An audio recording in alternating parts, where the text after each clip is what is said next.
انا ما عنديش مشكله ادفع كل يوم نفس المبلغ بس اتبسط.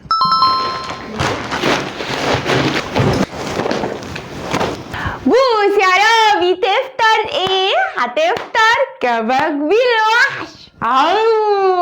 والله دمي خفيف. شو هذا يا رجل؟ شو انا حلو. معدتي وجعتني واكلي بايظ، قلت اجيب اكل اكله. يلا نفتح يلا نفتح. انا كنت من عند كباب بالوحش النهارده حاجه اسمها صينيه العيله. صينيه العيله دي بيبقى فيها كيلو وربع كباب وكفته ومشكل لحوم وكده وفرخه ورز ومحاشي وممبار وورق عنب. ايه ده؟ في ممبار؟ اه في ممبار؟ امال ايه؟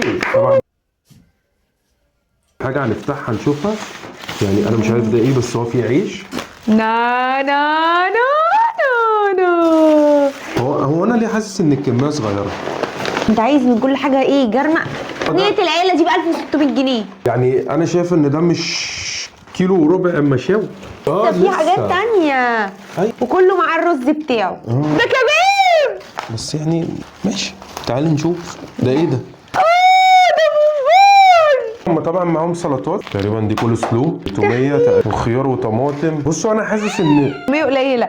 سمي الله سمي ما الله. بسم الله. بس يعني هل ده مثلا كيلو مشاوي؟ تعال نبدا. اول حاجه انا الصدوق ده يعني شكله غريب جدا. صدق. هو محروق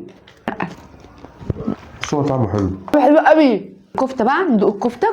الكفتة اوف. بص، الكفته فاتحه، ومن النادر ان انت تلاقي كفته فاتحه. ماشي. يا جماعه كباب الوحش وبرجر الوحش بيشتغلوا فعلا بلحمه بلدي. انا ما شفتهمش، بس طعم اللحمه باين. ندوق ايه تاني؟ انا هدوق الممبار ولا ايه الممبار؟ ايه استني، الطرب فين؟ ايه ده؟ هو في طرب؟ هو ليه عدد الطرب قليل؟ يعني ليه 3 طرب بس؟ ليه الصدوق ياما وليه الطرب قليل؟ انت بتتكلم كتير. دوق بسرعه الطرب. يا لهوي جامد قوي.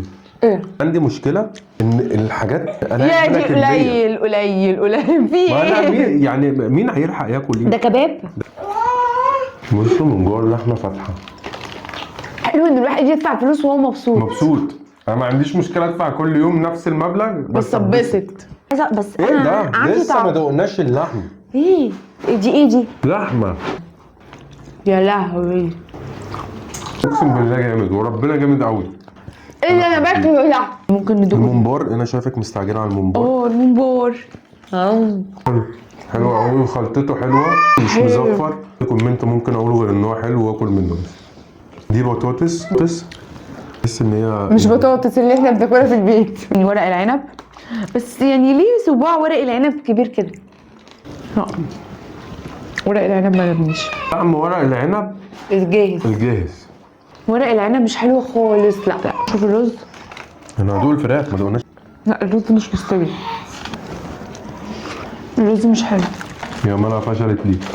لا حلو. الرز الاصفر وحش قوي. الاصفر مش مستوي. طب الرز ده ايه؟ شغال. ده شغال، ده بايظ على البايظ خالص. نشوف الفرخه. هي فرخه مشويه على الفحم المفروض. لا بتفك معانا كويس. يعني نضيفه من جوه الى حد ما. حلوه بطريه وجوسي بس في حاجات مش يعني. ورق العنب ده مش حلو. ده وحش قوي. ورق العنب وحش يعني. تجربه سيئه خالص. الرز الاصفر مش مستوي. الرز دوت مش احسن حاجه برضو. بس هي كميه قليله. الله. لا انت طلعت عندك حق. تجربه هنعديها 8/10. انت طعم المشاوي حلو، بس بقيه الحاجه مش احسن حاجه، وعندي مشكله مع الكميه بقى. يعني انا هديها الطعم لوحده والكميه لوحدها. الطعم لوحده هديه 8/10. وانا 8/10. الكميه 5/10. والورق العنب وبتاع اديها 5. ويلا ما تنسوش عجبكم الفيديو دوس ليكي كومنتس اكسبلورا ويلا باي.